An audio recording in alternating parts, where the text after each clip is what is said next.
Ladies and gentlemen, good evening.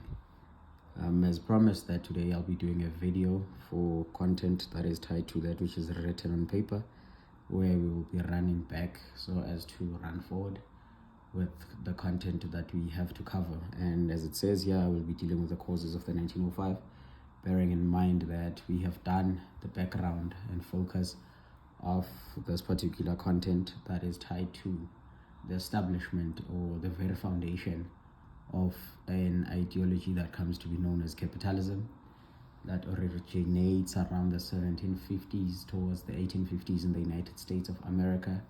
And we also did talk in great length about what happens in such societies that are mainly using that ideology, that there's going to be classes, there's going to be inequality, there's going to be a whole lot of that which we have covered. So now we are trying to establish the causes of the 1905 revolution and therefore move forward to counter it with the link between the 1905 and the 1917 revolutions.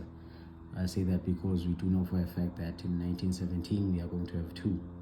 One will be in February and the other will be in October. So let us start on today's content, wherein we'll be discussing the causes of the 1905 revolution. As a recap, of course, we did talk about the political causes, which is number one, wherein we did say that we are going to have an individual that is going to be at the very top, and at the bottom he's going to be an appointer of that which we come to refer to as ministers. And at the top we did say that we have Tsar Nick II, and we do know that that is Tsar Nicholas II. Please do not write it Tsar Nick II whenever you are to write. He's not your friend. So we are doing this for time's sake. Here we have the emperor of an empire that we are mainly talking of and more about, which is the Russian Empire. And Tsar Nicholas II will be the leadership of this particular empire.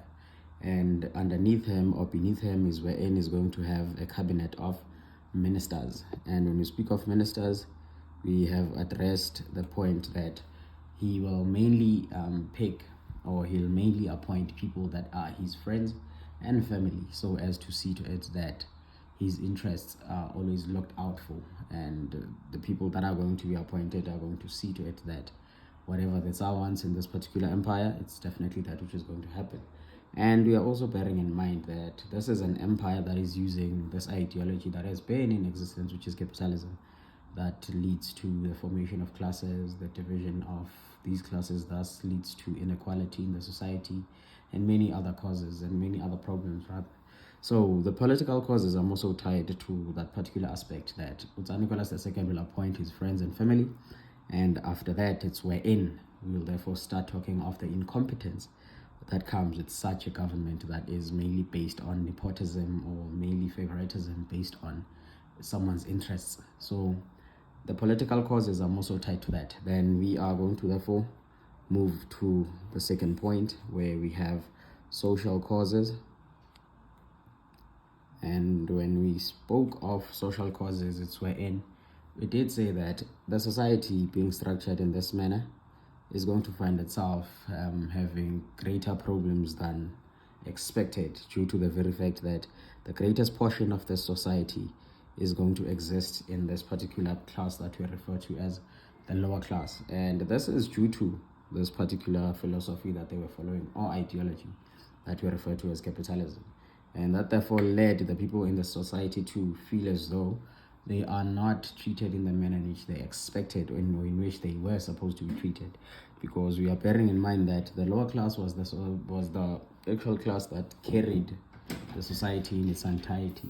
And in this instance, it's wherein